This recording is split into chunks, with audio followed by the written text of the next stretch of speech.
اس رمضان کے اندر آپ نے نیکیوں کے کچھ ارادے کرنے ہیں، ان میں سے ایک نہایت چھوٹی نیکی کا آپ کے سامنے ایک ذکر کرنا ہے اور آپ سے وعدہ لینا ہے کہ میں اور آپ جب تک زندہ رہیں گے کوشش کریں گے کہ اس نیکی کو اپنا لیں، اور نیکی بڑی آسان ہے، آپ نے سنی ہوئی ہے، لیکن کئی مرتبہ ایسا ہوتا ہے کہ یاد دہانی کرانے سے اور ریپیٹ کرنے سے بندے کے دماغ میں دوبارہ بات آ جاتی ہے۔ اور وہ نیکی کیا ہے؟ نبی کریم صلی اللہ علیہ وسلم نے مسلمانوں کو یہ حکم دیا، اپنے آپ کو پاک، اپنے آپ کو صاف کرو، اپنے آپ کو طاہر کرو، اپنے آپ کو پاکیزہ کرو۔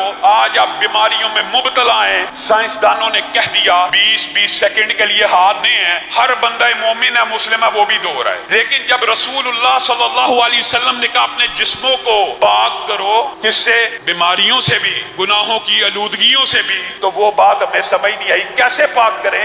رسول اللہ صلی اللہ علیہ وسلم نے فرمایا اس طرح پاک کرو کہ جب نماز پڑھنے کا ارادہ ہو تب، یا نماز پڑھنے کا ارادہ نہیں بھی ہے تب بھی کیا کرنا ہے؟ بسم اللہ پڑھی اور وضو کرنا شروع کر دیا۔ یہ صرف وضو کرنے سے کیا ہوگا؟ رسول اللہ صلی اللہ علیہ وسلم نے فرمایا ہاتھ کا وضو کیا، ناخنوں تک کے گناہ معاف، چہرے پہ پانی ڈالا، آنکھ کی ساری خیانتیں، لبوں اور ہونٹوں کی، زبان کی ساری لرزشیں معاف ہو گئی، حتیٰ کہ جب پاؤں دھو لیے تو سر سے لے کے پاؤں تک انسان گناہوں سے پاک ہو گیا۔ یہ بتائیے کوئی بہت بڑا کام ہے؟ یہ تو بڑا معمولی سا کام ہے، لیکن نبی کریم صلی اللہ علیہ وسلم ارشاد فرماتے ہیں آج رات میں نے اللہ کو دیکھا اور اللہ کو رسول اللہ صلی اللہ علیہ وسلم نے خواب میں دیکھا۔ جو بندہ یہ کہتا ہے کہ جاگتی آنکھوں سے رسول اللہ صلی اللہ علیہ وسلم نے اللہ کو دیکھا، امی عائشہ فرماتی ہیں وہ بندہ جھوٹ بولتا ہے۔ رسول اللہ نے اللہ کو دیکھا خواب میں، اللہ نے پوچھا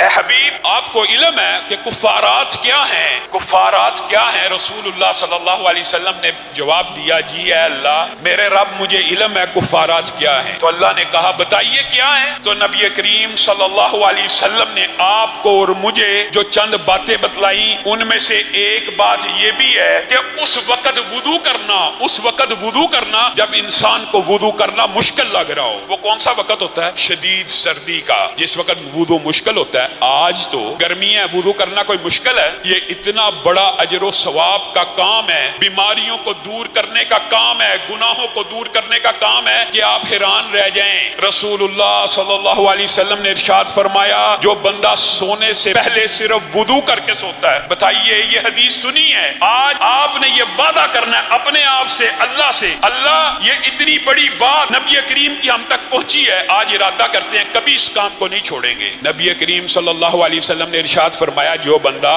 رات سونے سے قبل وضو کرتا ہے، کوئی نماز پڑھتا ہے نہیں، کوئی تلاوت کرتا ہے نہیں، صرف وضو کرتا ہے اور وضو کر کے سو جاتا ہے، اللہ رب العزت آسمان کی بلندیوں سے ایک فرشتہ نازل کرتے ہیں جو پوری رات اس کے ساتھ بسر کرتا ہے۔ کس کام کے لیے؟ کس کام؟ جو بندہ صرف وضو کر کے سو جائے، اللہ آسمان سے ایک فرشتہ نازل کرتے ہیں کہ پوری رات اس بندے کے ساتھ رہنا ہے۔ یہی فضیلت ہوتی تو بات مکمل تھی، لیکن اللہ تعالیٰ نے بھی نبی کریم کے ذریعے کوئی بات مخفی یا پوشیدہ نہیں چھوڑی۔ نبی کریم نے کہا وہ فرشتہ پوری رات بندے کے پاس کس لیے رہتا ہے کہ بندہ جب کروٹ بدلے، جب بھی کروٹ بدلے، رات کو سوتے میں بندہ کروٹ بدلتا ہے، جب وہ کروٹ بدلتا ہے جو آسمان سے فرشتہ نازل ہوا ہے وہ اللہ کو کہتا ہے اللہم اغفر لہ، اللہم ارحم، اللہ اس کے گناہوں کو معاف کر، اللہ اس کے اوپر رحمتوں کا نزول فرما۔ اور حدیث کے دوسرے ٹکڑے کے الفاظ پتہ کیا؟ کروٹ سے کئی مرتبہ آنکھ نہیں کھلتی، انسان سویا ہوا ہے کروٹ لی، پتہ ہی نہیں، بندے کو بھی نہیں پتا میں نے کروٹ لی ہے کہ نہیں، لیکن فرشتہ دعا کرتا جا رہا ہے اللہ اس کی مغفرت کر، اس کے اوپر رحمتوں کا نزول فرما۔ اور پھر حدیث میں کیا آتا ہے کہ کبھی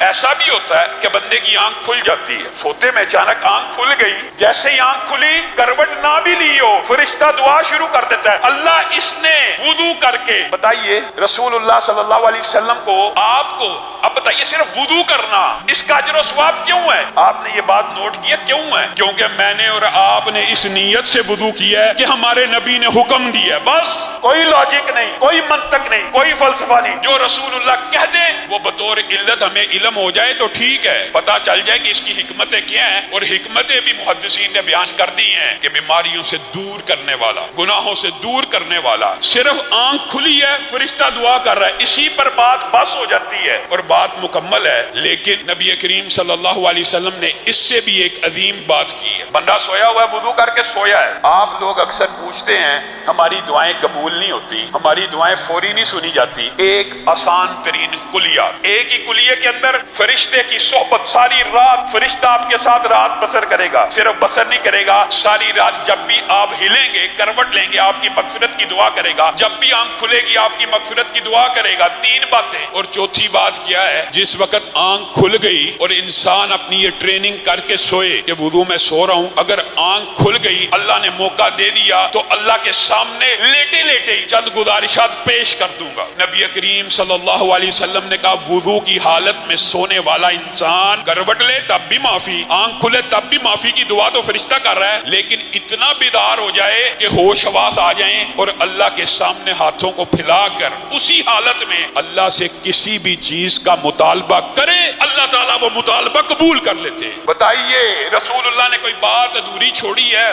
رسول اللہ کہہ رہے ہیں کہ وہ مطالبہ پورا ہو جاتا ہے۔ رسول اللہ سے زیادہ سچی بات کسی کی ہو سکتی ہے؟ کون ہے جو کہتا ہے میری دعا نہیں قبول ہوتی؟ آج ہی ارادہ کرے وضو کر کے سوؤں گا، 2-3-4 دن کے بعد ایسی رحمتوں کا نزول ہوگا، تیسرے چوتھے دن آپ خود اندازہ کر لیجئے، تجربہ کر لینا، آج سے ہر روز رات سونے سے قبل یا سحری کرنے کے بعد جب سونا وضو کر کے سو جائیں، اللہ کی قسم کھا کے کہتا ہوں صرف 3 یا 4 راتوں کے بعد آپ کی آنکھ کھلا کرے گی اور اللہ تعالیٰ آپ کو موقع دے گا کہ اپنے رب سے کچھ مانگ لو، اور جو مانگو گے مل جائے گا، جو مانگو گے مل جائے گا۔